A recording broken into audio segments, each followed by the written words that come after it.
The hidden costs of innovation, from telescopes to microscopes. How do images of exoplanets light years away affect microscopes that we can use to look at tiny individual molecules? What's the biggest mistake that you've made in your job, and has it affected 11,000 flights? There are tiny little details that compound over time and a cost we have to manage as people doing the innovation. In today's episode, we dive into it to look at all the different angles from science, technology, and education. This is as good as we're going to look, I think. So we might as well just roll with it. Just roll with it. Doesn't get any better than this. That's the thing with a video podcast. We're about to switch to audio only.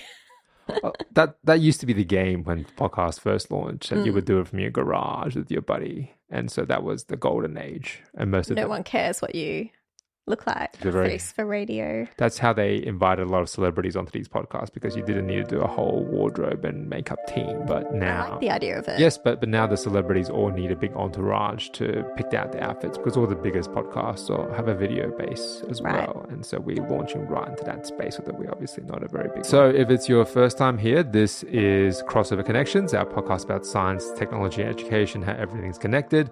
My name is Jack Wang. I'm a scientist and microbiologist. And with me, my co-host is Amanda. Hello. Thanks for having me back, Jack. Amanda, again, because we're introducing ourselves to our audiences every single week, you can't assume anyone is a return listener just yet. That's very presumptuous.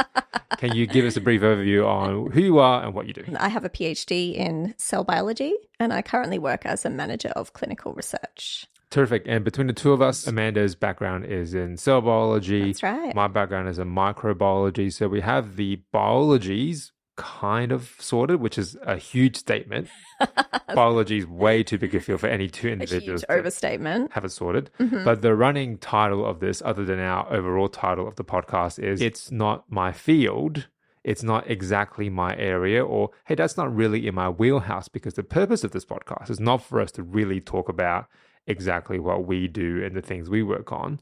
That's kind of, at least to me, quite boring to talk about my spare time. Depends on the situation. The focus of this is really to go out there and find articles about things we have no idea about, or have a little bit of knowledge about, but not enough contextual understanding. And that really helps us become more effective communicators of science in our day-to-day jobs. At least that's the intent. I don't know about you, Jack, but I've had situations where I've been chatting to strangers at the bus stop or something along the likes, and they'll bring up some science news that they've read recently, and I have no idea about it, and I feel really stupid because they expect me to have some kind of comment on these things, and if I'm not up to date on the latest news, they're going, "Who are you? Thought you were a scientist. Why don't you know anything about this?" It's not the latest research paper in your field that they think you need to know.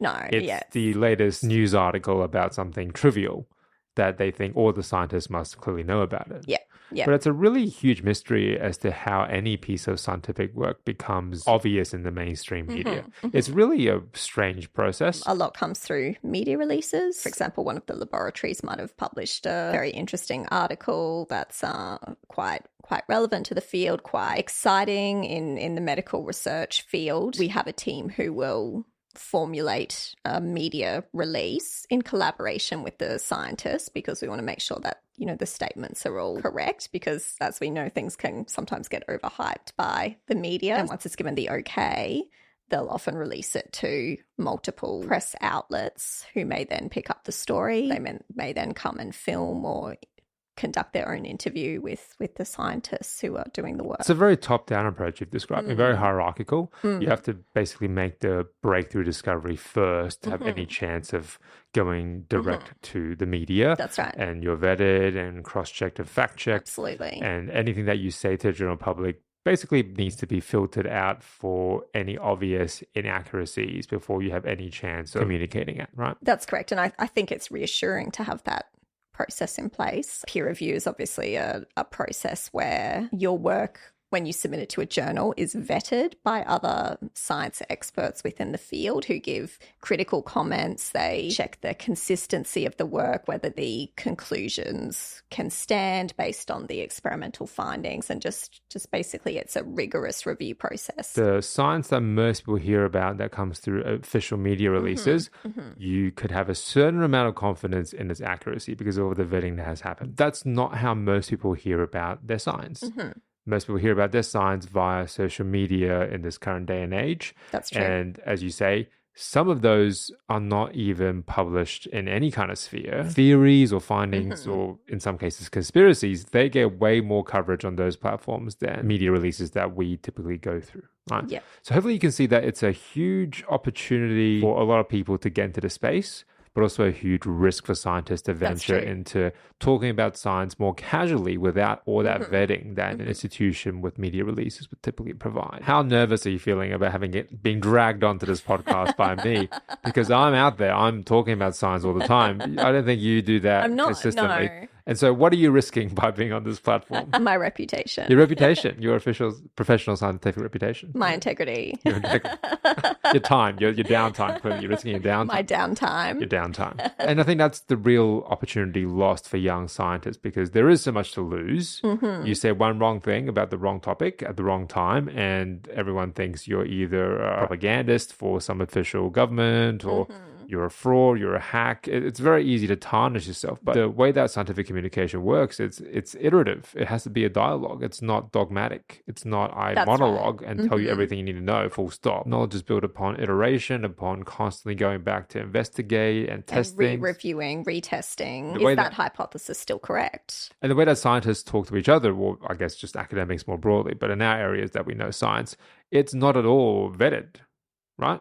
Like we talk to each other at conferences, no one vets that. No one vets that, and it has to be messy for it to get to the point where we can distill it into a version that is meaningful and manageable. Anyway, a lot is happening in this space that is not ideal from the scientific perspective. You know, you'll hear a lot of scientists speak, and they won't be conclusive in what they're saying. This may indicate this suggests that it's not ever a be-all and end-all statement. They get targeted for that. You can't say for certain, what do you mean? Don't you know? That's not the case.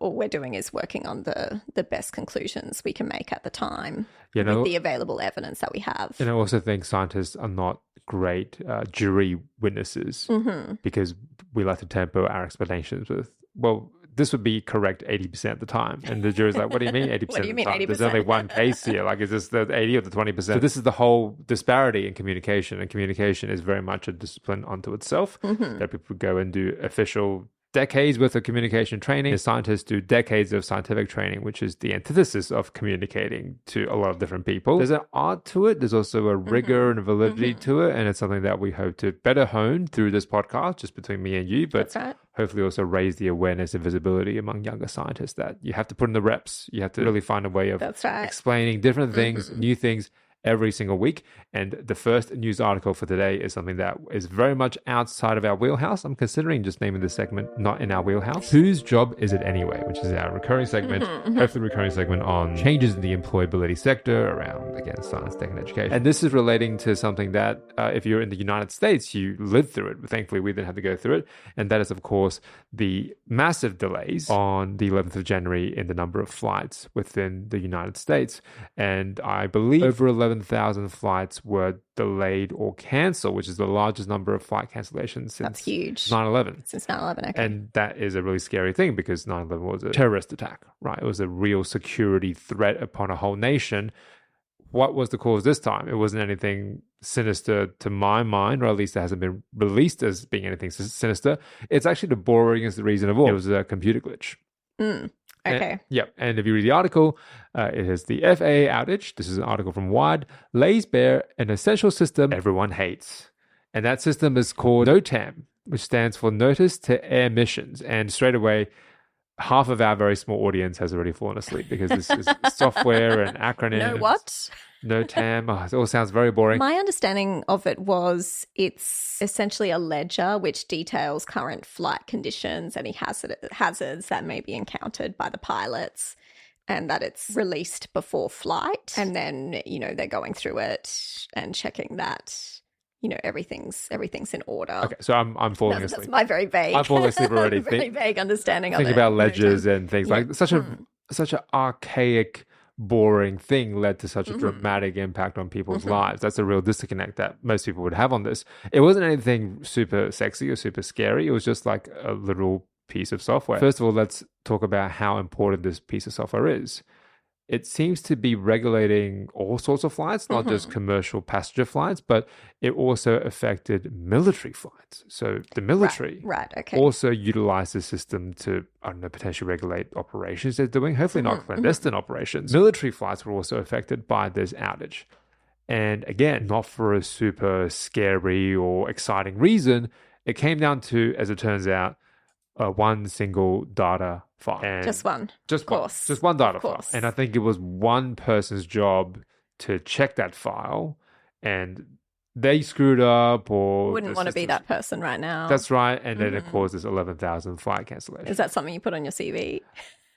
Well, it depends on how much you rescued that situation. So then you could claim to be the person who fixed it. Responsible for 11,000 flights being grounded. A leader and an innovator is what I would put on my CV if I was to own that. So before we got a good spin. Okay. Before we dive into the weeds of it, I guess, let's take a step back. Many people who may listen to us now or in the future could be young people looking for jobs and looking for new opportunities and dipping their toe into the workplace. What would be your response if, let's say, you were this person who made this screw up? Yeah. So how would you deal with this as a professional, as a seasoned veteran of your field? If you screwed up, seasoned mistake maker. You said it, not me.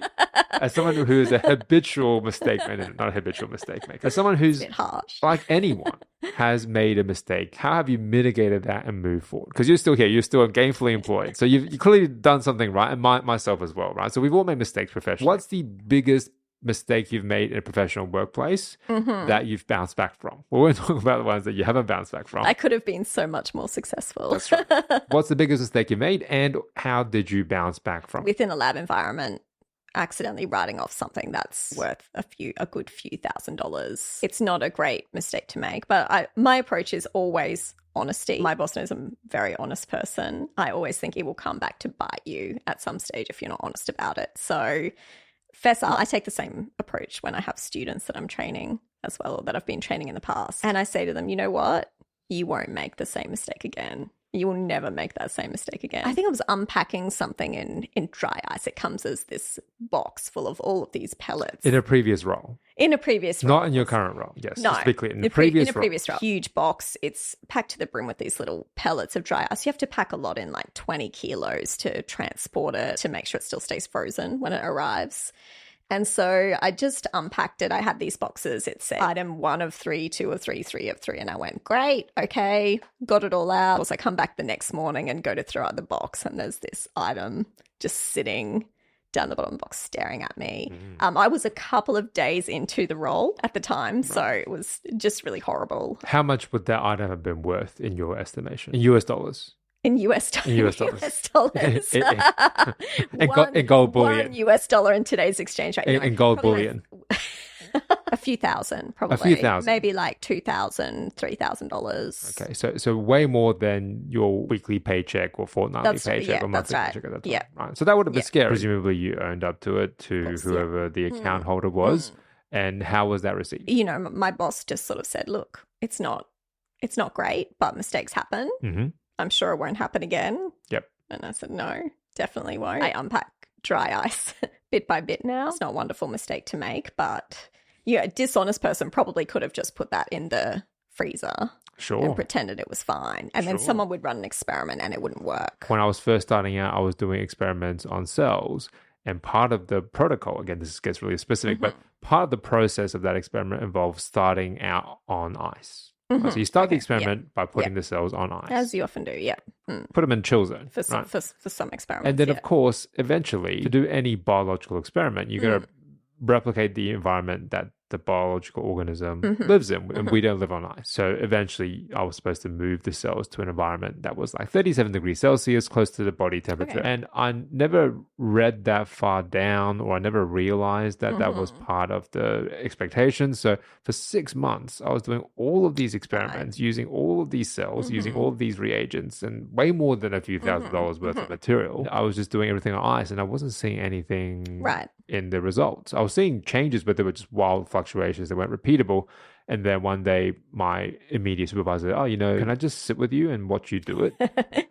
When they want to watch you do it step by step. Do you mind if I just sit and watch you? Like, not that I don't trust you, but can I just watch you? Students out there, if your supervisor asks to sit down with you and run something. That's right. Can I just watch you do something? It's a very useful exercise. Well, it turns out that's what I needed because, obviously we've all been there. This thing to the incubator to finish the last step. And I feel terrible. I still feel terrible about it to this day, not just because of the resources I wasted, but of the time that I wasted, because that was during the very formative years of my training. And 6 months is such a long time. Every month is so valuable. Yeah, in a PhD. It took 6 months for me to do all these experiments the first time around incorrectly.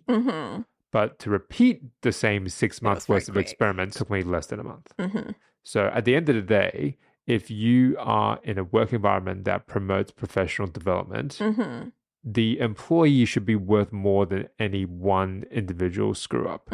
If, let's say, the screw up is focused on one item or a piece of equipment. If you work with a company for 5 or 10 years, not just the money that you're getting paid, but also the trust and the cost of replacing you, the cost of finding someone else and retraining you should be way more than any individual item. It's about your belief in that this is a learning experience, and hopefully your immediate supervisor will view it as a learning experience as well. And, my approach, I think, is always to offer a solution at the same time as being the bearer of bad news. Here's what happened, but I've arranged this. Right. Here's some options. Yep. I think it's always a good way to approach things. Oh, great. I'm going to paraphrase that HBO show Industry, which I'm a big fan of. It's all about the finance sector and young people trying to make it in Wall Street. Yeah, I haven't watched it. Okay. And there's this mentor there, and he tells his protege, there's 2 times to tell me about a screw up. First, when you F it up, or when you've un-effed it. So, yes. So when you F up or when you un-effed it. So either you've made the screw up, you just own up to it, or you figured out a solution already. Hopefully there's not a huge lag between those 2 events. Hopefully you can figure out a solution quickly. The shorter the better. Everyone can bounce back from it. A single mistake does not define most people's careers, unless it's like criminal and fraud and all that kind of stuff, right? If it's just honest, procedural, incorrect, inaccuracies, we can bounce back. In this case... Yeah, it wouldn't have been great if I made the same mistake a week later, which I didn't. If I did experiments on ice for the rest of my career, then it's like, what's going on here? Do you have a thing with... experiment specialist. Do you have a thing with ice? What's going on? Have you tried running that on ice? Are you owned by Big Ice? Like, what's going on? So let's come back to the story here. Sorry. Do you think this contractor would have been able to bounce back? Because it was not according to all the reports, it was not a routine government employee. Right. Like many things with these big old pieces of software like NoTam, maintaining it over time is not one person's job. It can't be one person's job, right? If it's 30 years old, like very few people have careers in one location for 30 years. With something this important, it's a problem that there's not more redundancy in the system, and it's come down to one person making this mistake. Whether that person becomes the fall guy or how much they were following protocol and procedure or not. From my understanding, this is a third-party external vendor that's coming to do this government contract. Then it bounce back. Probably yes. Probably yes. I wouldn't go bringing it up at work drinks or... There could be a little too much transparency in this case. There can be too much transparency. In the public sphere. So let's dive into the weeds a bit more about the software of it, okay? And again, this is not in our wheelhouse. That's the subtitle of our whole podcast. But we do know, and we do work with software very routinely. Maintaining this piece of software is estimated to cost $29 million US dollars. And also, it's not slated to be updated for another 6 years. So however they've worked out the accounting and the budgeted, they said, well, hey, it wasn't due to be updated anyway for another 6 years. And to do that, it would cost $30 million US dollars roughly. And so they're trying to use this as incentive or motivation to say, hey, maybe we should be updating it before 6 years' time so we don't have this problem happen again. But they said, hey, it's an isolated incident. It's not a security risk. One person didn't follow procedure when they were managing this one single file. So not much redundancy. Doesn't sound like a great system. Sounds very old and very expensive. In our setting, and I'll start first this time, do we have experience with software that doesn't seem to do that much, but is very expensive and very old and just doesn't go away? Of course. Yeah. Within universities and colleges, we're all working with software that is either really wide scale and enterprise, so anything in the Microsoft Office suite or Office 365, OneDrive, all those kinds of things, Outlook. We use those things every day. I mean, obviously, it would be a massive undertaking to try and change these systems, right? Which is why it doesn't happen. No, and Microsoft frequently. is known for just being reliable for a business, and you just have to adapt it for your workplace. So we, of course, are in that game in higher education, like everyone else in the world. Yeah. Has its flaws, but by and large, it's pretty okay, right? Works. Because if you have a problem, everyone in the world would be having that same problem. That's right. So the pressure is on to fix it. But then the other side of it is we've got all of these little pieces of software that at the time were cheaper to develop in-house. It was not feasible to go out there and find a company to do it for us. Right. Okay. Or no company out there was doing things at that low scale. So you couldn't find anyone anyway. It's not worth anyone's time. So we've got all of these isolated pieces of software that are very functional, but they haven't moved on. And we need to maintain them, right?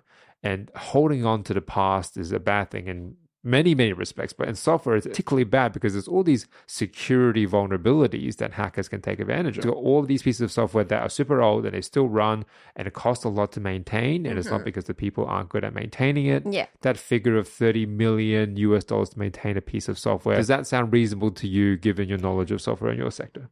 Look, it's expensive, but yes, it's probably, it's very feasible, I think. It's sad, isn't it? Yeah. I mean, we have pieces of equipment, critical scientific equipment. They're really critical to people's experiments. Often they have a protocol or a procedure that they have optimized for doing on that particular piece of equipment. Even though it's old doesn't mean it doesn't work well. While it's still being used, it needs to be maintained. That number is perfectly feasible, I think. Yeah, unfortunately. There's a market for it. Yeah, software is one of these things where it's invisible. Like, what is it? Like, it's not tangible, but it's just never ending in terms of its utility and also its maintenance costs. And the one final example I'll bring to this is if you do anything creative, you probably need to use something in the Adobe Creative Cloud suite. Whether that be you're a photographer, you use Photoshop and Lightroom, or you're a video editor, you use Premiere Pro or Adobe Rush, or you're an illustrator and you want to use Adobe Illustrator or InDesign, all of these amazing suite of tools.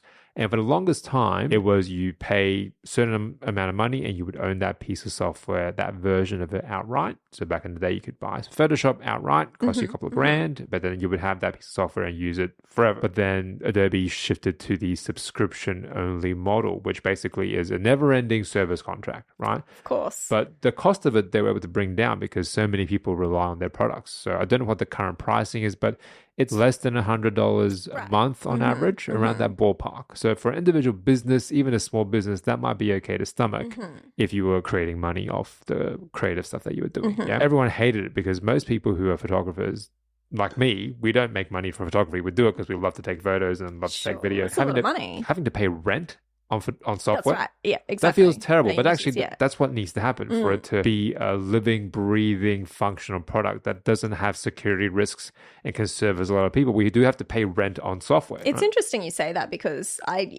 my immediate impression is just always, it's a money grabbing exercise. Yes. But it's a very valid point. To keep it current and working, then often this is how it has to happen. And the App Store, I roll my eyes again at an app that says, it's a monthly app fee. Or there's like in-app purchases. Like, just make it free or give me a one-time fee. Show me a lot of ads. But the thing is, the app that you download that doesn't have that and is not maintained, is that going to be the thing that lets your phone get hacked? Because it's not getting maintained. It has the security vulnerability that everyone's trying to patch up. So that's the mentality shift in the sector. Yeah, I can see that. Although I do still kind of feel like I'm going to pay $5. Don't show me any ads. Leave me alone. So I think let's say someone comes down and says, well, instead of NOTAM, we're going to release NOTAM Plus. It's going to be an ongoing subscription, just like Disney Plus. And then they guarantee... Just like Disney Plus. Disney Plus is not going great if they're going into this business and making NOTAM flight software. You can listen to the guidelines in the voice of Mickey Mouse or something. Well, that would be a coup if that was the case, but I don't think that's good for anyone involved in this. The development is baked into the fee. That $30 million is not just the next time we bother to look at the software, but to maintain the system. But it's like every month you get this. Maybe that's the model that it will move towards. That's certainly the model that the private sector has moved towards.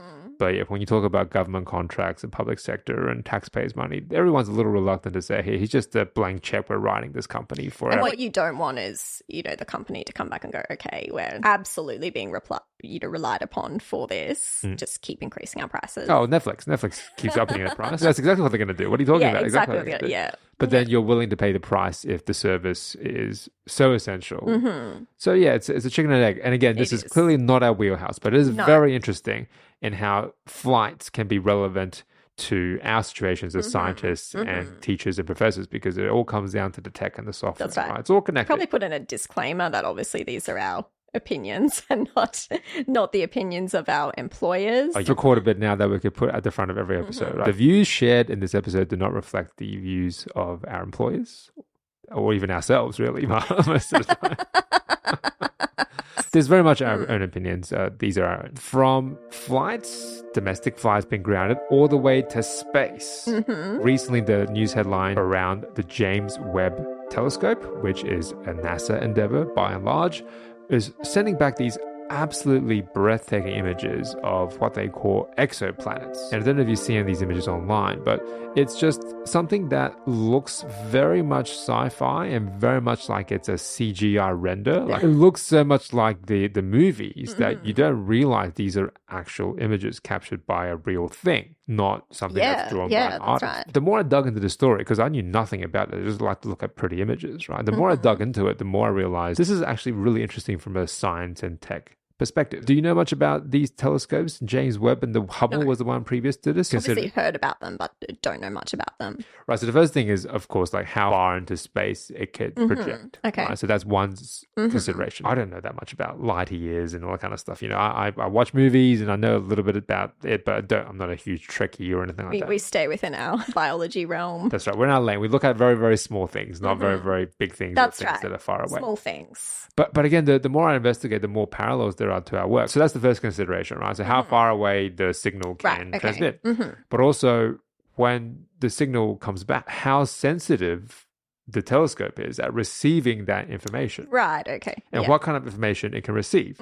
And we very much have to worry about that in our work. Yeah, a lot of parallels to microscopy, right? That's right. So in our work, we look at very, very small things with microscopes. And it's not just the distance it travels, because, it's a tiny thing because the microscope is this close to the sample, really, really close.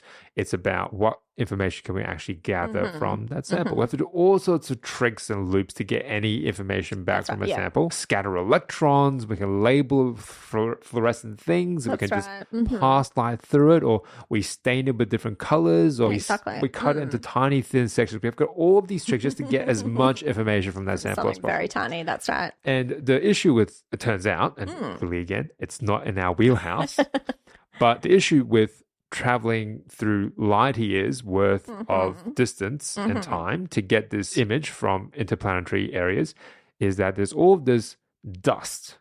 Right. And scattered light, as you can imagine, from all these stars. Sounds like a microscopist's worst nightmare. So it's all this optical nightmare, right? So when you design cameras, you want the lens and the sensor to be really close. Yeah, so my concern with any dust in the way of our imaging. And, if I get some dust on my glasses, it drives me crazy. Yeah, me too. Let alone something light years away. That's right. And so it's not just it can travel light years, it's that when you get it back, how clean is this image? Right. And it turns out that the thing that makes James Webb able to resolve such clear images is that the type of signal it can receive and is really sensitive to is in the infrared spectrum. Okay. We're not physicists, but we know a little bit about light pretty much, right? Light is measured essentially in wavelengths. There's different types of light.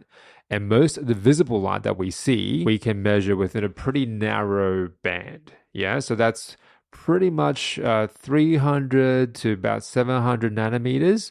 Or if you want to measure it in terms of microns, it's anywhere up to like 0.5, 0.6 micron. And a micron is 1 micrometer. So if you get a meter, if you can visualize a meter worth of distance, you divide that into 1 million bits, which you probably can't conceptualize.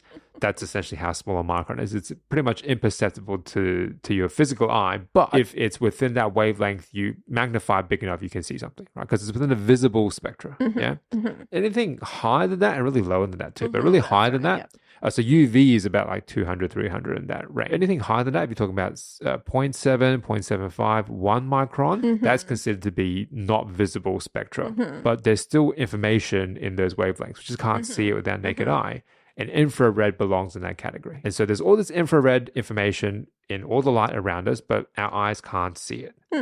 But you know, I can see it. James Webb can. All the dust and all the light scattering that would happen through the coursing of information from space to the microscope, that is in the visible spectrum, which James Webb essentially has a filter, has an Instagram filter, applies to it, removes all that noise. And what's left is these amazing images that we see because they belong in the infrared spectrum. What's the parallel in our lab? Do we do much infrared work with microscopes? Not that much. It can be done. It is used sometimes. My understanding is it's not super reliable, at least wasn't when I was last using it. But we prefer to work in the visible light spectrum so we can see what we're doing. Of course. For microscopy, at least. Maybe fluorescent cell sorting, another technique that scientists often do. They're not as concerned because they're not physically looking at the samples, but certainly in microscopy, Lexafluor 488, GFP is something that people may have heard of. Fluorescent protein that was originally isolated from, I think it was from jellyfish. Yes. Is that right? So, you know, when it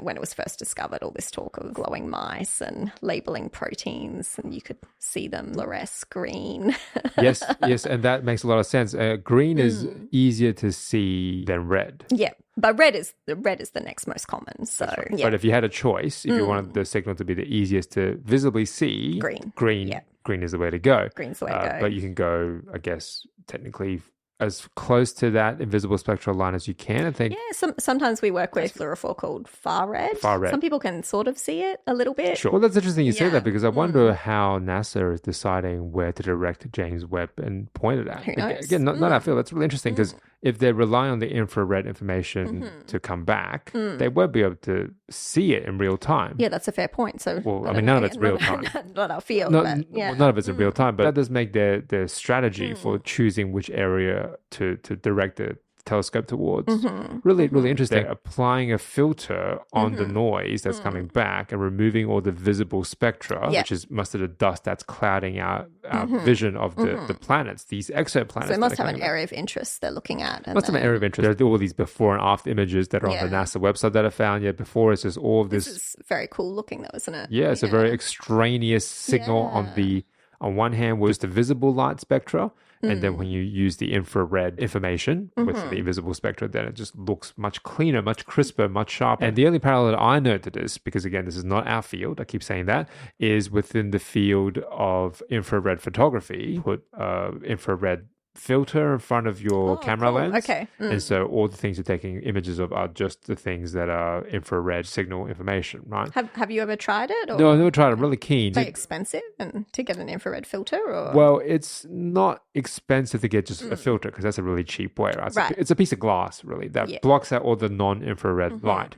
But that's most of the light out there. So yeah, that's true. Okay. Your images become really, really dark. Yeah. You have to compensate for that by all sorts of other tricks. What's the workaround then to capture So you can either basically just tell your camera to turn on for a very long time, so have a very slow shutter speed, getting as much of that information as possible. Okay, right. Or you can jack up the gain and make it really, really high ISO and you'd get some image. Alternatively, you could basically convert your whole camera sensor to only detect infrared information, which you can do. There are companies that do that. There's a lot of forensic applications for infrared photography because a lot of evidence is not visible within the visible spectrum. Right, okay. But if you image it with infrared, you can see the edges of the stain or something like that much clearer. So there are companies that do that, but it's a really expensive thing to do for a camera, for your new camera. Don't go and get your phone converted to infrared, I don't think.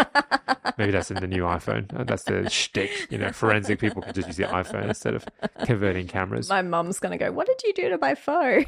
Everything's so dark and everything looks absolutely crazy because the photos look crazy from it. People look like ghosts. Like it's just ethereal quality. And if you image... I give that vibe off anyway. You give that vibe off. No, I'm filming you. For people who aren't watching this on the YouTube channel, this is a video podcast as well. So if you're interested in watching the video podcast, it's all live on the YouTube channel, Biolab Collective, but hopefully you're listening to audio version as well, or instead of. Either way is perfectly okay with us. And you can find the audio version of the podcast on all the big podcast platforms, Apple Podcasts, Spotify, and Stitcher, or your podcast player of choice.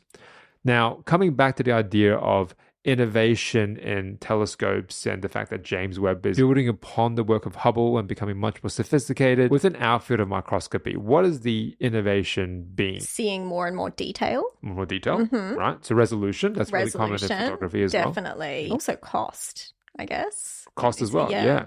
More resolution or scanning speed going quicker. And that's really important. Speed as well, yeah, of course. Really important if you're scanning if you living can cells. throughput something. That's right. Either looking at a cell that's moving or looking at lots and lots of cells, then you don't want to use one microscope to image 100 because samples. it can be laborious. I mean, it takes a long time to image something. So the more you can automate, the better. And we talked about automation in episode 1 of the podcast last week. Now, the other part of it, as you said, is cost, right? Yes. And the idea of trying to make that cost, well, it can go either way. Generally speaking, it's trying to massify and make it scalable and bring the cost per instrument down to an extent. And this is an article from Nature, which showcased the latest mini microscope, which has pretty good performance. It's certainly performance to cost ratio is through the roof because it's estimated the cost per unit $4 because a large part of it is 3D printed. That's now 500 Australian dollars. Or one gold bullion. I don't know. We don't know how current currency. Why we keep talking about exchange rates. It's just a bad time to be an Australian. Had some bad online shopping experiences. Yeah, it's just not in our favor for the foreseeable future. Actually, nothing against the US dollar is particularly favorable right now as of 2023. Again, back to the I'm not an economist disclaimer. We're not economists. It seems like when the economy is in trouble, everyone invests in the US dollar. And when the US is in trouble, everyone invests in the US dollar. Well, the funny thing is we talked about how scientists, we have to be very careful in not saying the wrong thing because then we'll get blamed for it. Economists don't have that fear at all. They're constantly making these super bold predictions about the next 20 years of financial forecasts and whether there's definitely a recession and when it's coming. They are right most of the time, I think, but so are scientists. It just takes one mistake and we're doomed. But we're discredited forever. We need to learn more from economists in some ways. That's true. In some ways. Not the ones that go to jail, but we need to learn more. Economists, teach us your tricks. Please. Let us know how to be more effective communicators that don't get in our own ways. So this mini microscope is amazing because it's 3D printed, it's super cheap, and this is a real dilemma that I'm in all the time personally because people come to me and ask about how to get their kids involved in science. It's really exciting. My son, my daughter, my child wants to learn more about science and they want to see the natural world, so they want a microscope. And these microscopes, all of them are pretty good. Yep. But the cost of entry for someone who's casually interested in it, I would say, is maybe not really worth it if it's the first time around. Okay. Like, will you be able to tell the difference between a $500 versus a $1,000 microscope when you're first starting out? Of course not. In fact, all you'll probably see, money to spend. All you'll probably see is just your eyelashes when you're starting because you just don't know how to use it, engage it. Like always, it's just get the cheapest thing. But the thing is, the cheapest thing is still a few $100s, and that would be more around the amount I would be willing to spend. but that's still not a small investment, right? And if it's so much, I'm very cautious about telling parents to spend a couple $100 to instill an interest in science because so much of it is available free, right? Yes. Now, this isn't free, but $4 gets pretty close. It's pretty close, right? It's like a decent, it's not a decent meal. It's a cheap meal, right? Depending on the economy. It's a cheap meal these days. Average to above average like meal for a kid. Coffee price. Coffee, let's say. Yes. Yeah, coffee. A carton of milk, a pint of milk. This is very approachable. I could recommend this and say, hey, you could just start with this. And if your kid really likes it, you want greater resolving power or greater resolution or infrared signals, then you can kind of invest in more things. But this is a really easy way. I think that's a great direction everything's moving in. Very cool. I mean, can you imagine if you're in school and you do a project where you piece together a 3D printed microscope? How cool of a project is that? You're asked to make your own microscope in school, and you can have something that actually works, not just something janky. Not made out of toilet rolls. is that a common schematic toilet roll microscope? I'm not really sure. My daughter's favorite telescope. Your daughter's favorite telescope is made out of toilet rolls. Okay. Not quite relatable, maybe, but let us know if your kids also use toilet rolls in creative ways. Please tell us in the comments below. From space and looking at space images to something that is quite crazy, something that I didn't know about at all. And it's basically this term called space debris or space junk. And it's not debris in terms of loose asteroids or meteors or planetary waste. It's junk that humans have created and brought up. And this article is a little bit old now. It's from The Conversation, but it basically is how I cotton onto this before finding another Washington Post article, which made a space junk into like an old school Space Invaders game, and you had to like move a spaceship and shoot the junk. Anyway, it's cool. I'll send you the link. It's really cool. That sounds super fun. That's their hook, right? To talk about this really serious issue of space junk to make it into a Space Invaders game. Mars is littered with over 15,000 pounds, which is over 7,000 kilograms of human trash from 50 years of robotic exploration. This is Mars alone. Yeah. Right, just Mars. The place that we want to go live at eventually, if you believe everyone who's working on these Mars missions. We've already dumped this much trash there. Yeah, that's a lot. So that's shocking. When I tell you this, what's the first question that comes to mind? When I tell you, hey, there's like this much trash on Mars, what would you want to know? What do you do with trash? What do you do with trash? Yeah, what do you do with trash when it's produced? Okay, so before we get there, let's talk about what kind of trash it is. Is it like Mars bar wrappers? Is it like what kind of trash are we talking about? Like, who goes to Mars and eats a Mars bar? It's a bit on the nose, isn't it? It's very on the nose. It's a bit on the nose. Mars bar. A little too on the nose. But maybe robots are not without their irony, right? Maybe the automation thought this is a good idea, the algorithm. What's the Explorer picked up now? Oh, it's a Mars bar wrapper. The thing is, I would love to say that was like a witty pun that I planned out. Just that was the first thing that came to mind. Are you a Mars bar fan? Or? I did like them, but I felt terrible after eating it. I prefer Snickers. Snickers is a more substantial thing. We're not sponsored by either one. No, not sponsored by either this is clearly not a sponsored podcast. No, and I've been sugar free for 4 months, and I'm hating every second of it. But I'm sugar free, so I can't. There are no Mars bars or Snickers in Jack's future. No, none at all, none at all. Okay, so what kind of trash are we talking about? So what kind of trash? Not everyday trash. Thankfully, I think, right? Because it's not like cans and that kind of stuff. Yeah. So if you read the article, it's inactive spacecrafts, aluminium wheels, screws and drill bits. Oh, drill bits. Right, so it's like mechanical things. Like it's things that you would use to build the spacecraft or maintain it. Yeah. And the return trip, if there were any people involved in any space mission, you always want to like shed weight. So I don't know if you see any of the space movies like Apollo 13 or Interstellar or anything like that. Bits are coming off. It's like a little explosion and the bit falls off, and then they keep going because they want to reduce weight as they move to be even more agile and hopefully use the Earth or the moon's orbit to kind of leverage that force. All of this stuff, every time a little canister of fuel is kind of dropped off or rockets kind of fire, that doesn't just go away. That sticks around, that hangs around. So the first question is, does it matter? Does it matter if all of this space trash is out there floating around? I'm guessing it's dangerous to other equipment, right? If it's just floating around or propelling through space. All right, so if we assume that there's no life form out there, no extraterrestrial life that can be damaged by this, which is a huge if, but so far we haven't found obvious evidence that there is extraterrestrial life forms out there. The fact that just having all this trash floating out there without anyone being affected by it, in theory, sounds okay.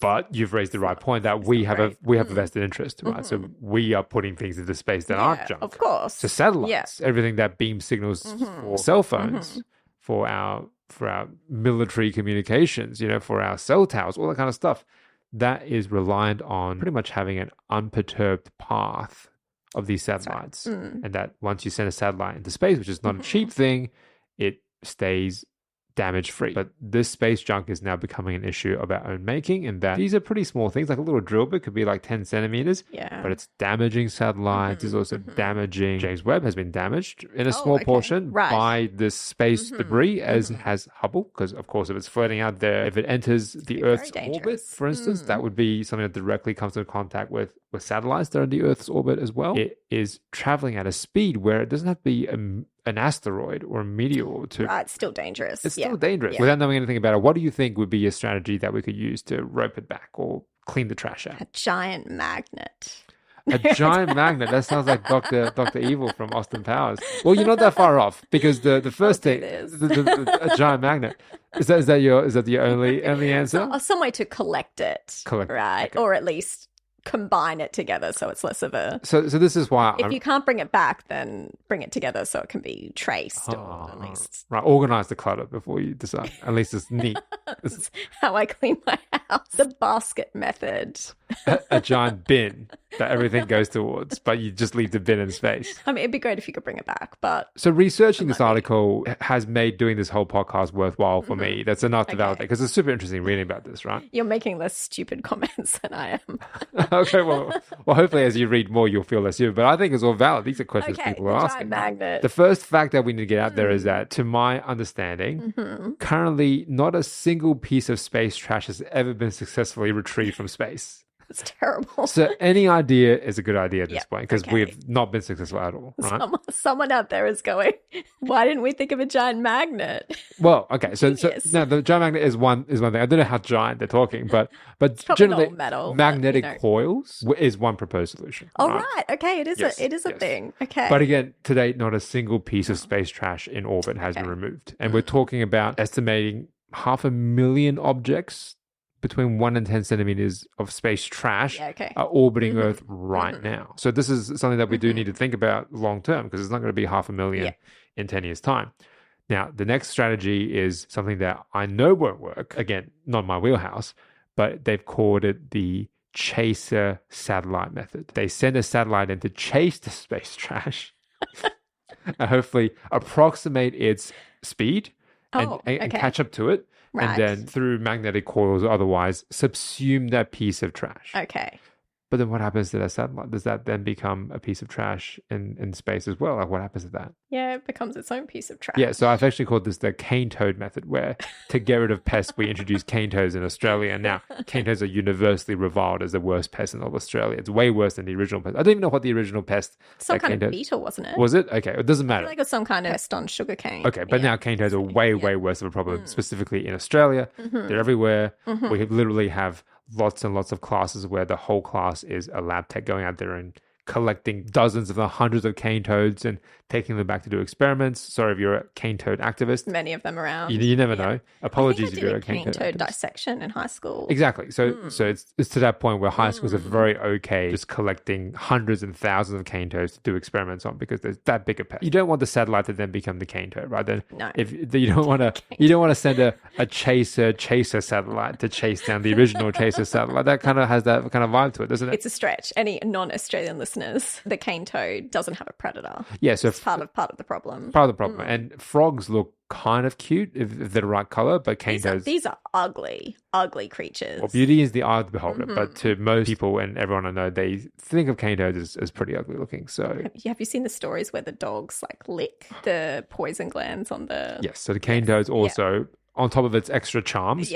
It has poisonous glands on its back. Dogs and pets, unassuming pets, go around and try and eat cantoads or think it's food. It's very dangerous for them, but some of them have learnt to sort of just get a little bit of a high from it. Dogs? Yeah. Some dogs. This should have been the news article that we covered. They just take in a little bit of the poison and then they're sort of passed out. Get a high. They get high from it. Goodness. Yeah, it's a thing. There are better ways to spend your time. Maybe not. Maybe we should try it. Next week's podcast. For our 100th episode, we will bring in a Tango live in studio. Tango special. Don't offer that. And the very last strategy they've offered, and again, I repeat, not a single piece of space trash in orbit has yet been successfully removed from space, is a giant laser, which is not that far away from your Dr. Evil solution. Giant magnets, giant lasers, all in the realm of science fiction, right? But it's a huge problem that not everyone is talking about, and it's getting worse because 2 years ago, in 2021, apparently there was a defunct satellite that was Russian, and Russia just basically blew it up. Oh, right. Okay. They didn't try and decommission it, they just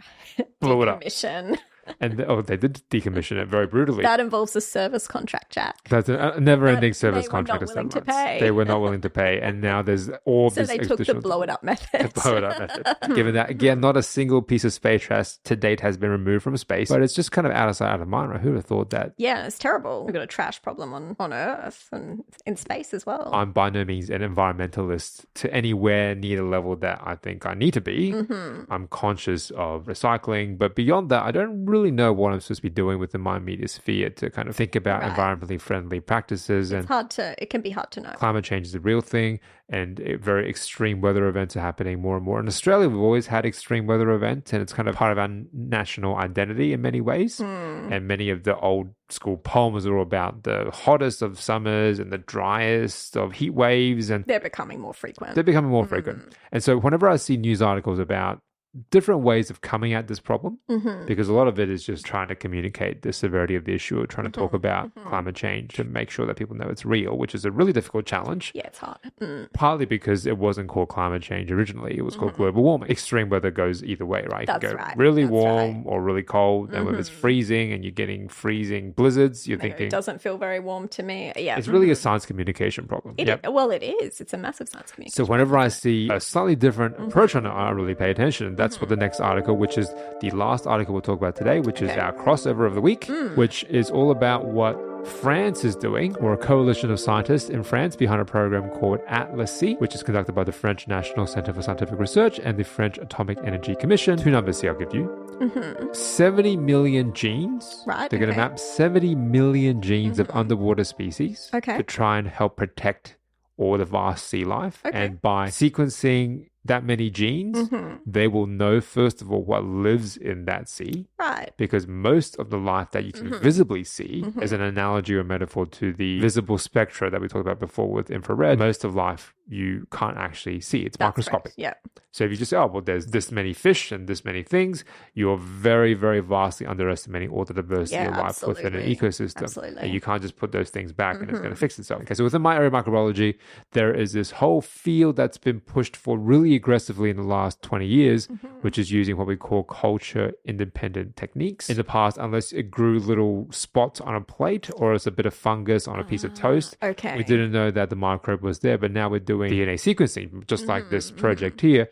And if this DNA sequence pinpoints organism being present, then we know it's present. We can estimate how much of it is present there. All right. So they're doing this to catalog all of the things living within its immediate aquatic environments. They've advertised it as having a project to categorize 70 million genes. And the second number I'll give you is 41 million euro is the amount of funding this agency has received. Okay. So 41 million euro to sequence 70 million genes.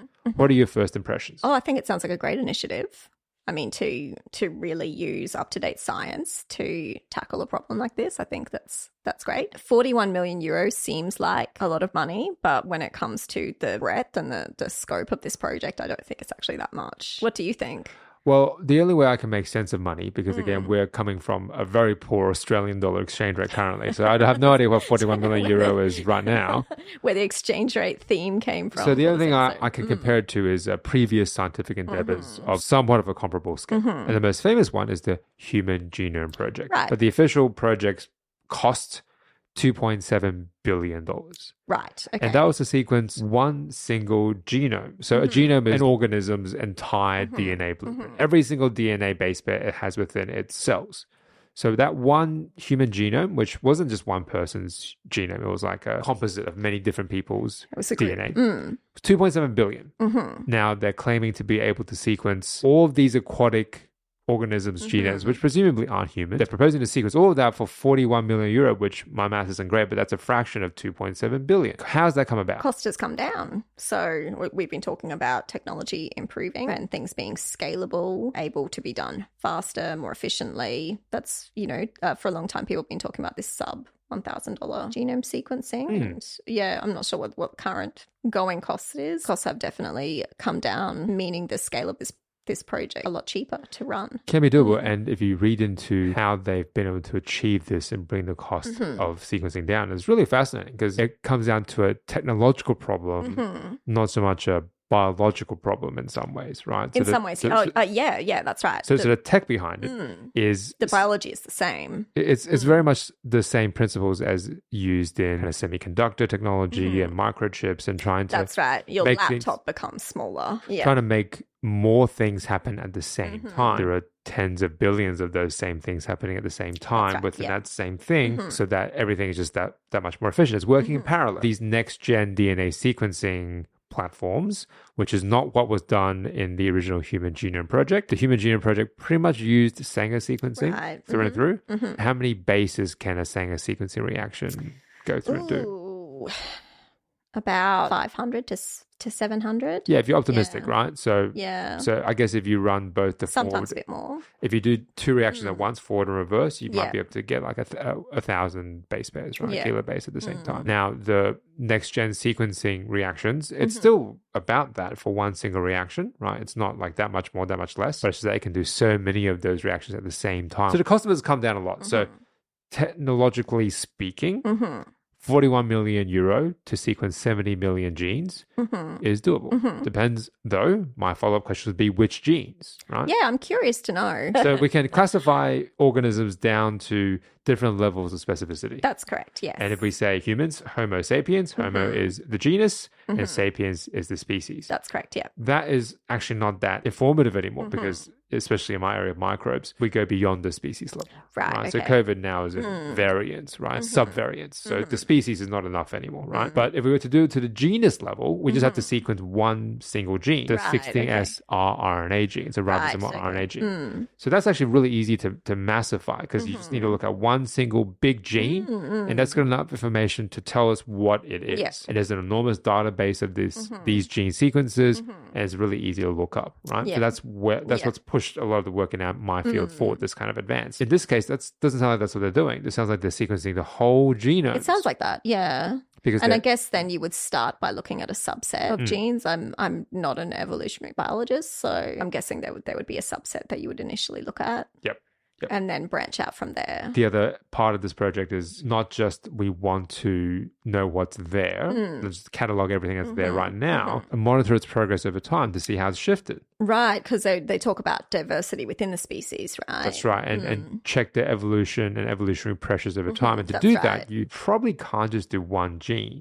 Although within microbes, you kind of can, right? Because within microbes, Which that's is great. it's RNA. Yeah, you kind of have a works lot really well more for your insight field. than you would think. But yeah, I guess first of all, they need to identify everything there, don't they? Yes. And then from there, they need to look at diversity within the gene subset once they make those identifications. So they have to catalog everything first, it sounds like, and then go from there and look at diversity. Yes. With the idea being that a population that has more diversity in the genome is less prone to or less susceptible to extinction, right? Yes, yes. If we knew what lived in certain ecosystems, if there was some kind of, heaven forbid, a natural disaster of some sort, and they had to restore the ecosystem in some way, help it recover in some way, this would give you much more information to be able to do that because the things they're identifying, presumably that's not the only location in the world that these organisms are living in, right? So they can go in there and try and recreate that ecosystem or do a lot of interesting experiments to maybe recreate that ecosystem in vitro in some kind of contained And you environment. always think that tiny little microbe doesn't affect you until it does in some obscure way, right? Until it does. So let's think about this in reverse direction. So if we say 41 million euro compared to 2.7 billion sounds like a good deal,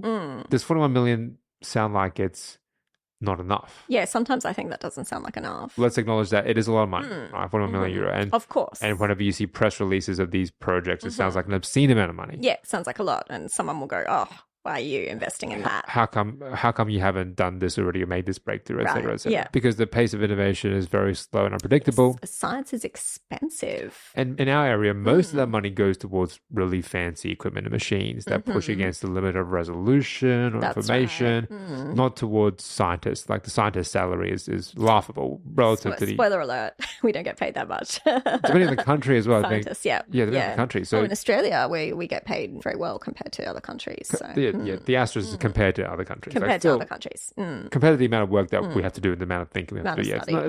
Yeah, it's not like I can retire at 30 kind of money, by no means, right? It's not a small amount of money, but is it underestimating the cost? That's what I read this and I think, is it underestimating how much it's going to cost and what are going to be the knock-on effects of that long term? I mean, thinking about a research grant maybe being in the realm of, say, a few $100,000, a few years project, 41 million doesn't seem like a huge amount of money.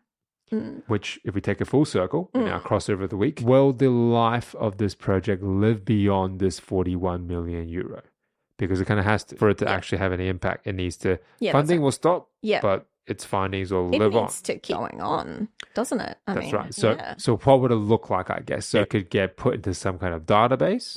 And then maybe a sampling occurs. Yep, that's right. every certain number of years to then study the changes that have occurred. Who stores these samples? Like if it's actual real samples they're collecting, what responsibility do they have to keep this alive? You know, like frozen or in storage or something like what is that? And much like the service contract discussion we're having with software, if you don't factor it into your budget, then one day it's going to all come crashing down. Right? One day you're not going to have enough wherewithal to go in there and fix that problem because you've just neglected this enormous set of data for so long. You thought once you collected it, that was it. And this is an issue that came up in the news recently where biologists became laughing stocks, right? Because of this issue. Because it comes back to how we think about and use very, very simple software tools. In this case, that tool is Microsoft Excel. And so this is the headline.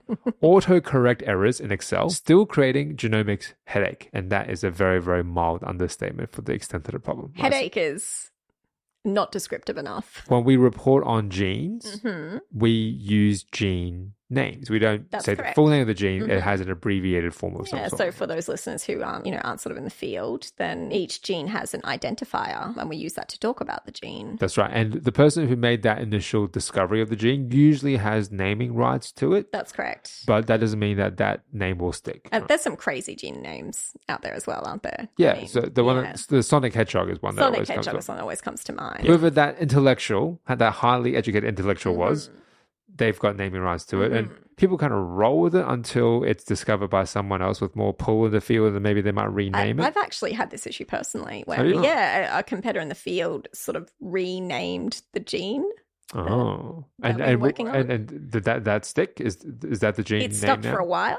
And then Hugo had to step in. So Hugo's a conglomerate trying to standardize the naming system because actually it's a huge problem. These genes, these proteins, the outcome of the genes biologically, they can have different names. So to find literature and what you're working on, you might have certain reagents within the lab and they're labeled according to one name that it's given, and then you don't realize because it's got these other names, and it gets very confusing. When I was working on this protein, it had about 5 different names. I went and I spoke to someone at a conference. I told them what I worked on, and they didn't even realize that we were working on the same protein because they called it something completely different. Okay, so that's one obvious issue. That's a nightmare for search engine optimization, let alone just being able to find. That's true. Yeah, know what you're talking about. The naming of some of these genes also is very tricky to manage in software. We're not using super fancy software to catalog this amazing information, right? We're using like freely available tools that our institutions give us access to. So in this case, it's Microsoft Excel. If it was a custom genomics browser with very, very tailored things, and that makes a lot of sense, right? Well, most of us aren't bioinformaticians. Excel was changing the gene names without anyone knowing. Right, okay. Are ones that look suspiciously like prompts for Excel to autocorrect. No. And the 2 examples they're given here, March 1.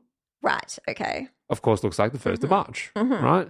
And the gene Sept4 looks like the 4th of September. So it gets renamed to dates. It's terrible. And if you were then saying filtering, because of course there would be gene entries with a field that has dates in it, right? Yeah. You got the date of curation, data was added to the database, and you sorted by date, or you sorted by a different parameter. It's just huge chaos. Yeah, you might go, I mean, these are huge amounts of information. Often, in this case, it'll be a database or, an attachment onto a publication where they've made certain identifications and they've published them, and the attachment is an Excel spreadsheet. Yes. You go through and you say, oh, okay, this is very interesting. Is my particular protein or my particular gene of interest involved? And you do a search for it because you're not going to go combing through it. So you do a search and you may not find what you're looking for because it's been changed. And the statistics on this was an article a little while ago, but pretty much said that it was hundreds of publications. Yep, okay. Like a couple of hundred. Yeah, right. Are reporting incorrect gene names. Yeah, it's pretty which terrible. Is terrible. Isn't it? Yeah, which is absolutely terrible. And hopefully this is an issue that we can hope to rectify through initiatives like Hugo. But again, all it takes is a new gene to be discovered. Yeah. And how that's regulated is pretty unclear. Hopefully Hugo has some more standardized ideas about that. Again, it's a guideline that they're publishing. You should try and adhere to it, but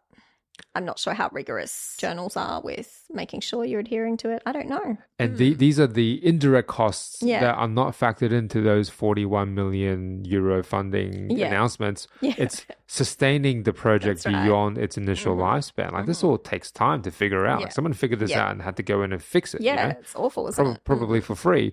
And so these are the indirect things that keep coming up throughout the lifespan of any kind of work you do. There's always unexpected costs and unexpected ways of managing it. And the more we see these problems occurring again and again, the more systematic we have to think at the inception of the project to mitigate those issues long term. And that's what I'm trying to think about more and more in my work. How do I make the things I'm doing live on beyond my sphere of influence right now?